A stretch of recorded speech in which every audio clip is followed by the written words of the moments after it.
folks, welcome back to M&M Weekly, and welcome back to another movie review. This film has easily been one of the most anticipated movies of 2016, yet again. Really, anyone could have seen that coming. I mean, back in the 90s when the first movie came out, people were excited, and as well as they should, because there was a lot of speculation as to whether or not this sequel would get made. See, let's go back to the 1990s, where we had a film called Independence Day, written by writer and director Roland Emmerich. It was basically one of the biggest sci-fi epics he ever made with his screenwriting partner Dean Devlin. It was basically about Independence Day. It was about aliens attacking Earth on Independence Day, although the trailer marketing never revealed much. It also had a great cast behind it, including Will Smith, Bill Pullman, Robert Lagaya, Jeff Goldblum, and especially Randy Quaid. That film was Independence Day, and the film for the most part became a huge success for Roland Emmerich in terms of revenue. As for the film itself, it was definitely the pinnacle film of cheesy blockbuster popcorn fun. Although it didn't have much in terms of character development, or any at all, and a lot of the dialogue was cheesy, corny, and cliched as hell. But there was a lot to like about that film, mostly due to Will Smith being the best part about that movie, with his ever-present charisma, stage presence, and everything in between. And the film was basically one of the biggest, highest-grossing films in the 90s, and it nearly banked $1 billion worldwide in terms of revenue. Almost 10 years after the success of that film, Roland Emmerich was approached about the idea whether or not a sequel would ever happen, and he never really spoke much about the film. However,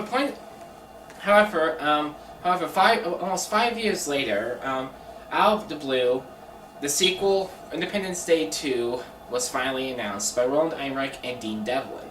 And originally, it also said that he was approaching the cast for that film, the original cast, such as Robert Lagaya, Will Smith, Bill Pullman, and especially Jeff Goldblum. He wanted them all to come back for the next film.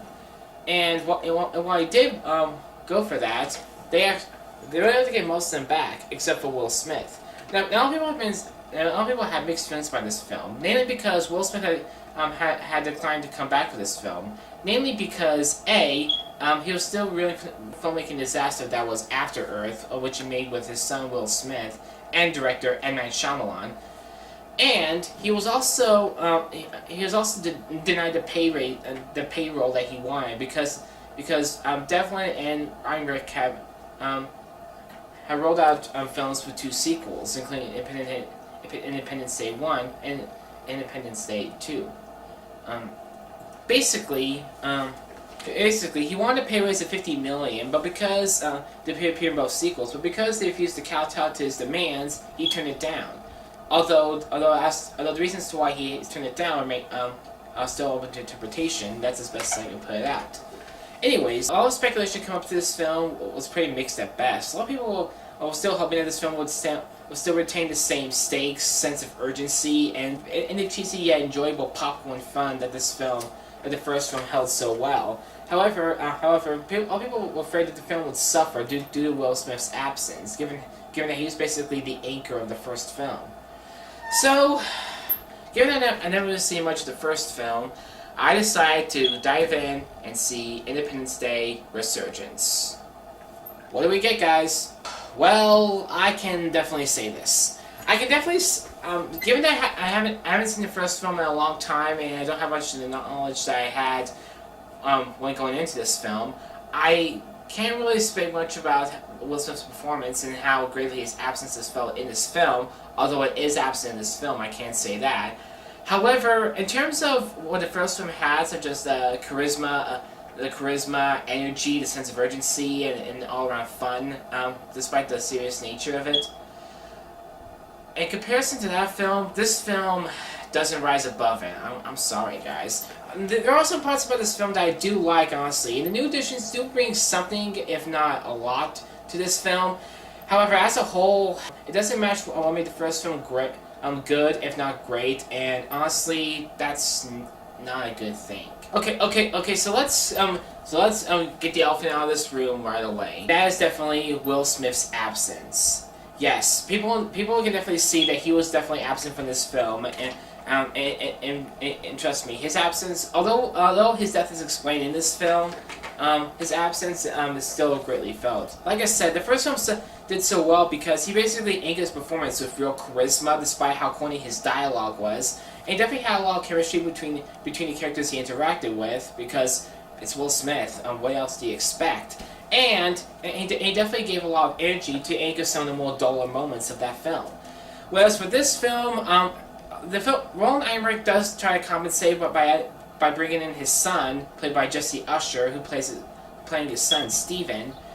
However, as far as that goes, he is passable enough, but he's no Will Smith. But then again, who is Will Smith? Let's be real here. As for the new... But first things first, let's talk about the cast in this film, because there are some new additions that are noteworthy.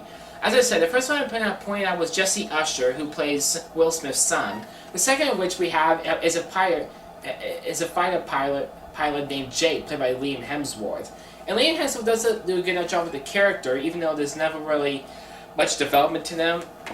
Another one of the new characters in this film is Micah Monroe's character, Patricia. She's basically the daughter of President Whitmore, played by Bill Pullman, who is back for this film. And the two are engaged to be married, and both of them are fighter pilots. And like I said, there's not really much development to their characters, but especially more than they'd like to see. But they do a good job of fleshing out their relationship in this film, making it believable. So that works, if anything. As for the final two characters, well, we have Jake's best friend Charlie, played by some actor I don't know the name for. He basically tries to recreate the goofy best friend type of stereotype that Will Smith and his best buddy in the first film embodied. However, I don't think it added much to the film. But that's just a little something I wanted to throw out there. As for the returning characters, okay, on the count of three, we need to talk about the best part about this film. 1, 2, 3. Jeff Goldblum. Now I remember seeing Jeff Goldblum in the first film, and he definitely was one of the best parts about that film aside of Will Smith, because Jeff Goldblum is such a good actor, and he really brings that talent to the forefront again in his movie. And Roland Emmerich does do a good job in fleshing out his character more, and Jeff Goldblum's able to make it sound like he's actually having some fun with this character, because one of the complaints people have with this film is the fact that not all of the characters really seem to be having much fun with this film. They don't seem to have any sort of enthusiasm. Take for example Star Wars: The Force Awakens. Not only was that film one of the most anticipated movies of 2015, but all the cast members were excited beyond this film because they fell in love with the characters they would play. Case in point, John Boyega as Finn, and especially Oscar Isaac as Poe Dameron, and especially Daisy Ridley as Rey. All those actors, plus the recurring characters, they were excited to come back to this film because they love the Star Wars franchise, they wanted a chance to be in it, and they love working with J.J. Abrams, so thus, they really channeled that energy, charisma, and especially their excitement to their roles, which made them fun and enjoyable. And plus, that film didn't take itself too seriously, whereas for here, it's a little more serious, guys, I'm going to say that. And no matter how many times Dean Devlin tries to punch in some humor into the darker moments, it does work at points, but not enough to really make it stand out. Now let's talk about the CGI, the CG and the direction. The CG is definitely Roland Emmerich is definitely known for piling on the CGI, even though he doesn't go as big as Michael Bay or Brett Ratner does. He basically at least tries to ground it as much as he can. But however, although he plays the use of green screen and CG, it makes it work for what it is. The fact, however, that he uses a lot of it doesn't really try to make it feel cohesive with the film. It doesn't really help the story stand out instead of any real detail. And finally, we're going to get to the last part that I don't have much to say about this film, and that's the writing. Now, one of the things that definitely made the first film kind of falter just a little bit was the fact that although it had it had plenty of dialogue. A lot of it was really cheesy and corny and very cliched and predictable, but at least there was some kind of fun to be had with it, especially no thanks to Will Smith. However, for this film, it doesn't tread the same cliche territory. You can't really predict much of the lines here, which is kind of a plus. But at the same time, a lot of the dialogue isn't really elevated by the performances. Yeah, sure. Like I said, they don't really try to go to the very cliched route. Although some of the dialogue can still be corny, without the sense of fun and urgency, and especially the almost lighthearted humor that the first film had. Much of the dialogue in this film really does suffer, and yeah, we gotta get into some of the biggest complaints with this film. One of the biggest things that really drags this film down is the fact that a lot of the stuff that made the first film good, and one of the things I didn't touch on is the fact that the sense of urgency, the emotional stakes, and like the first film, it doesn't have a lot of dramatic heft or emotional heft to match the end of the world narrative stakes, because even though it's going to be almost like the end of the world, there has to be some bigger dramas, a ton of lots of stakes involved to ensure that because the end of the world is just really big, and that there has to be a lot of expectations. There has to be a lot of feeling that, oh, we gotta keep moving and not gonna make it out alive. And although they do try to poke fun at this a few times in the movie, as a whole, you need a really tricky balance, or a lot of deft skill to make this work, and Roland Emmerich, he doesn't pull it off. I'm sorry. So to sum it up, yeah, I may not have much to say about this film, but really, who does? It's not bad. Don't get me wrong.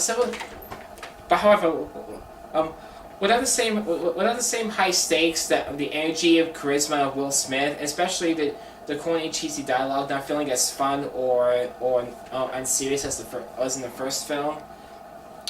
That's not an excuse, guys. I will say this film does try to step things up, and although they have a third film on the way, I can hope that can at least be better, or at least as good as the first film. I'm gonna hold out for that. As it is, though, the film I see pretty on screen, but underneath it, I'm underwhelmed by the characters. The CG doesn't hold up as well. The story doesn't hold up as well as the first one did.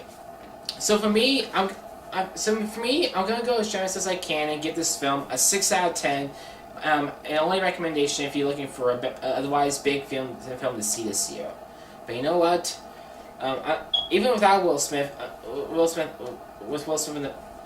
in starring the first film, the film might have been very mindless, but at least it was fun. This film, while it's not easy to have fun when there's aliens attacking you, there's a point between dead serious and dead from laughter. In this film, it can embrace either one of them. So thanks a lot for watching. Comment down below. Check out be sure to like and subscribe if you want to see more. Be sure I have a lot more to say, guys. So stick around for more. Be sure to check me out on Facebook and Twitter. Check out my book. The link is down below. And like I said, guys, Roland Emmerich may not be Michael Bay or Brett Ratner, but even then, he should be able to do a lot better than he does. Until then, I'm Ross. You're watching M&M Weekly. I'll see you next time.